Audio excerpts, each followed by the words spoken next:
Boxing Lowdown, and I'm back here with another video. Now, don't forget to like, share and subscribe. Feel free to drop a comment if you like, guys, and I'll happily get back to you. Now, welcome to another Mythical Monday video. I was inspired to do this Mythical Monday video because I did a piece on one of the fighters a couple of weeks ago, and the reason why I did a piece on him was because I just felt that he wasn't getting, he never got really, I mean, he unfortunately he's passed away now, and I'm talking about Vernon Forrest. But unfortunately, I don't think he got, you know, as much credit as he deserved outside of the ring, as much as he did in the ring. And Vernon Forrest was, you know, a very good fighter. I watched him growing up. I saw those 2 wins over Shane Mosley, the shocking upset to Ricardo Mayorga twice. But all in all, I just admired watching him. I thought he had fantastic fundamentals. And I thought, let me make him the subject of this Mythical Monday poll this week. You know, he was a welterweight champion for a while before he moved up. So I'm going to take the welterweight version of Vernon Forrest and I'm going to put him in against the current welterweight champion right now, or one of them anyway. That is ERROL Spence. Do you know, ERROL Spence is the unified welterweight champ. His last performance was fantastic, dismantling Danny Garcia, especially considering that he had the car crash and it was his first fight since then. He looked brilliant, ERROL Spence did.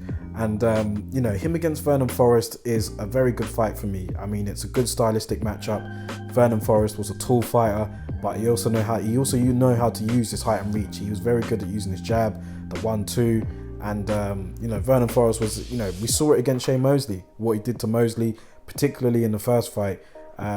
He was just all wrong for Sugar Shane. Do you know what I mean? And you know, when he did use his fundamentals, he used them right, but he could also fight inside. But he was very good at what he did, Vernon Forrest, you know. And how would he get on against ERROL Spence? You know, I mean, how would that fight materialize between the two? Because ERROL Spence, if we go to him, he's shown that he can break fighters down. He's done that in the past. He did it to Kell Brook. He did it to Lamont Peterson. You know, he's got a terrific body attack. Probably one of the best body punchers in the game right now. He's one of them anyway, ERROL Spence is. So, you know, he's got terrific body work. He can also outbox fighters as well. We've seen that with Mikey Garcia when he outboxed him for 12 rounds. You know, he's got a sturdy chin, ERROL Spence. He's never been down. He's a very good fighter, man. Very good fighter. We've seen Vernon Forrest been put down before. So I'd say that ERROL Spence, as of now, definitely has the tougher chin. But he took some tough shots against Kell Brook, you know what I mean? So yeah, he's got a good chin, ERROL. I haven't really seen him wobble that much either. Whereas with Vernon Forrest, we've seen him drop before. But you know, at welterweight, in his prime, when he defeated the likes of Mosley, how would that Vernon Forrest get on against ERROL Spence right now? I mean, it's a good fight for me. Who do I pick in this one? I actually went back and forth on it, because at first I picked Vernon Forrest. I thought that, you know, his footwork was very good. I thought his jab, and I thought he'd be able to give ERROL Spence problems. I mean, ERROL Spence doesn't have the best defense. He can get caught, and if Forrest was able to keep ERROL Spence at the end of that jab, then you know, I could see him winning a points victory. But I'm going to lean towards ERROL Spence in this one, and here's the reason why.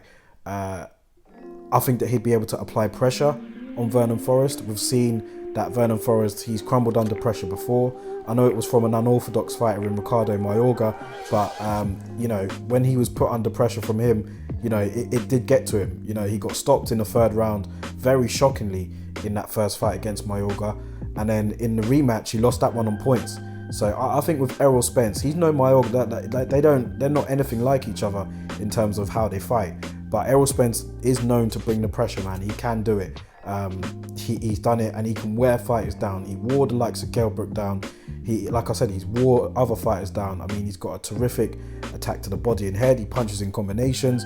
He's quite relentless, ERROL Spence is, man. I mean, when he really puts it on, he can do it.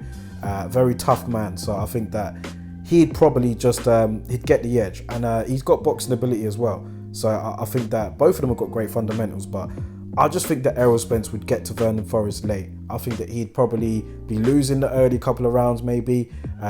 Forrest's jab might dictate the pace, but Forrest could get dragged into it as well. And I could see ERROL Spence working his way in and, you know, dragging Forrest into a fight that he don't want. And I could see him winning it. So I'm going to go with ERROL Spence on this one, but very good fight in my opinion. Let me know who you think wins it in the comment section below. How do you see this fight going between ERROL Spence and Vernon Forrest? And if you've got any other Mythical Monday matchups that you'd like me to do, just let me know. Just drop a comment and just say, like, look, can you do this one next week? or have you considered doing this one? And I'll definitely do it, man. So let me know, man. Drop your thoughts in the comment section below. Who wins this fight and why? And also, what ones would you like me to do going forward? Drop your thoughts in the comment section below, guys. I'll catch you on the next video.